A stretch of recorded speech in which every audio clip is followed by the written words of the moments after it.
ఒక తల్లికి వందనం పథకం ఈ ఏడాది అమలు చేయటం అనుమానమే.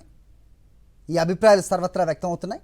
ఈ పథకానికి సంబంధించి ఇంకా విధి విధానాలు రూపొందించాల్సి ఉందని మంత్రి నారా లోకేష్ శాసన మండలి ప్రశ్నోత్తరాల్లో ప్రకటించిన అమలుపై సందేహాలు ప్రారంభమయ్యాయి.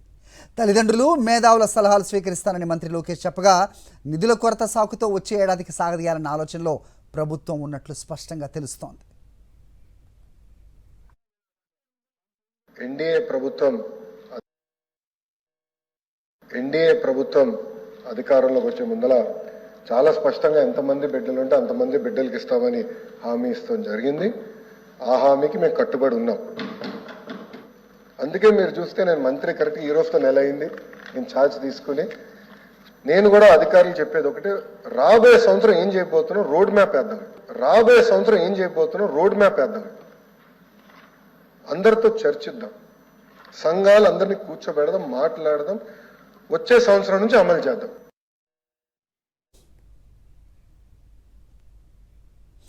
రైట్, వచ్చే సంవత్సరం నుంచి అమలు చేద్దాం అంటూ చాలా స్పష్టంగా చెప్పారు నారా లోకేష్. దీనిపైన అప్డేట్స్ మా కరెస్పాండెంట్ వినాయక్ని అడిగి తెలుసుకుందాం. వినాయక్, సో మొత్తానికి స్పష్టమైంది తల్లికి వందనం ఈ ఏడాది లేనట్టే, ఏం చెప్తారు?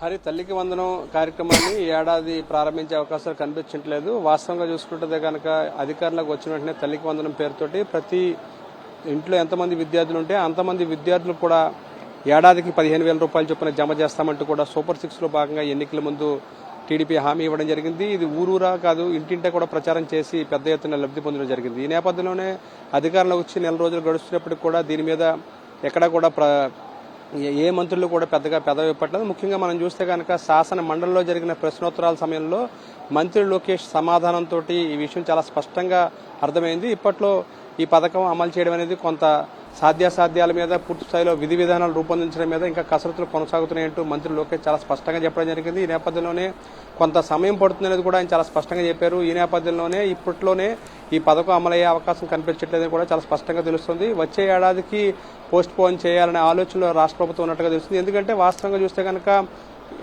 గడిచిన 5 సంవత్సరాలుగా చూస్తే కనుక వైఎస్ఆర్సీపీ ప్రభుత్వం అధికారంలో ఉన్న సందర్భంలో అమ్మఒడి పథకాన్ని అమలు చేయడం జరిగింది. ప్రతి తల్లికి కూడా దాదాపుగా రాష్ట్ర వ్యాప్తంగా ఉన్న 44 లక్షల మంది తల్లుల ఖాతాల్లో ఏడాదికి 15,000 రూపాయల చొప్పున రాష్ట్ర ప్రభుత్వం అంటే దాదాపుగా 6,300 కోట్ల రూపాయలు ఇందుకోసం వేయించేయడం జరిగింది. ఈ విధంగా మనం చూస్తే కనుక రాష్ట్ర వ్యాప్తంగా దాదాపుగా 25,000 కోట్ల రూపాయలను ప్రభుత్వం ప్రత్యేకంగా అమ్మఒడి కోసం గత ప్రభుత్వం ఖర్చు చేయడం జరిగింది.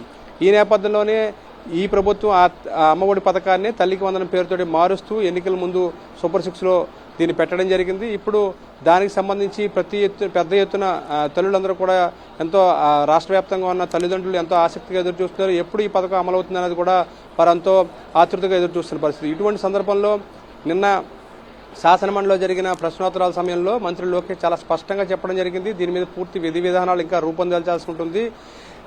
విద్యా వ్యవస్థలో తీసుకునే నిర్ణయాలన్నింటి మీద కూడా మేము మేధావులతోటి అదేవిధంగా తల్లిదండ్రులు చర్చించిన మీదట వచ్చే విద్యా సంవత్సరం నుంచి అమలు చేయబోతున్నాం అనేది కూడా ఆయన చాలా స్పష్టంగా చెప్పడం జరిగింది. ఈ నేపథ్యంలోనే తల్లికి వందనం మీద ఇంకా విధి విధానాలు రూపొందించాల్సి ఉంటుంది. దానికి సంబంధించి ఏ విధంగా దాన్ని అమలు చేయాలి, దానికి ముందుకు ఏ విధంగా తీసుకెళ్లాల్సి ఉంటుంది. దీంతో పాటు ప్రత్యేకంగా చూసుకుంటే కనుక ప్రతి విద్యార్థికి ఈ పథకం అమలు చేయాల్సి ఉన్న నేపథ్యంలో దాదాపుగా రాష్ట్ర వ్యాప్తంగా 1 కోటి మందికి పైగా విద్యార్థులకు అమలు చేయాల్సి ఉంటుంది. దీంతో పాటు 10,000 నుంచి 12,000 కోట్ల రూపాయలు పైబడి రాష్ట్ర ప్రభుత్వానికి అవసరం ఉంటాయి.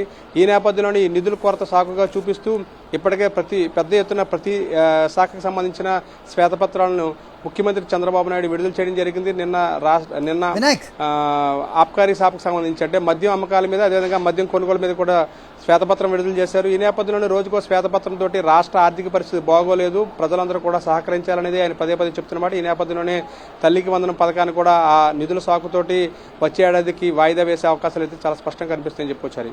రైట్, అంటే ఆయన చాలా క్లియర్గా ఆయన చెప్పారు వచ్చే ఏడాది నుంచి అమలు చేద్దామని. మరోవైపు ఈ మేధావులతో మాట్లాడడం కానీ తల్లిదండ్రులతో మాట్లాడదామని కానీ అది హామీ ఇచ్చే ముందు కదా ఉండాలి అనేది చాలామంది ప్రశ్నిస్తున్న పరిస్థితి. ఏ రకంగా దీన్ని ఎగ్గొట్టడానికో లేకపోతే పోస్ట్ పోన్ చేయడానికో ఈ కమిటీలు కానీ లేకపోతే ఈ సంప్రదింపులు కానీ అనుకోవచ్చా? 1 వర్డ్లో చెప్పండి, అయిపోయింది టైం. వాస్తవంగా విద్యార్థుల సంఖ్య అనేది రాష్ట్ర ప్రభుత్వం ప్రతి ఏటా కూడా చేపట్టడం జరిగింది. ఇప్పటికే ఎంతమంది విద్యార్థులు ఉన్నారనేది కూడా రాష్ట్ర ప్రభుత్వం వద్ద పూర్తి స్థాయిలో లెక్కలున్నాయి. ఈ నేపథ్యంలోనే విధి విధానాల పేరుతోటి కాలయాపన చేయడం, మరోవైపున నిధుల కొరత ఉన్న నేపథ్యంలోనే కాలయాపన చేయడం కోసమే దీని మీద విధి విధానాలు రూపొందించాలి, తల్లిదండ్రులు మేధావులతో మాట్లాడాలంటూ కూడా ఆయన మాట్లాడడం అనేది చూస్తే కనుక ఈ పథకాన్ని వాయిదా వేయడం కోసమే ఇటువంటి వ్యాఖ్యలు చేశారనేది అయితే చాలా స్పష్టంగా చెప్పుకొచ్చారు. ఓకే.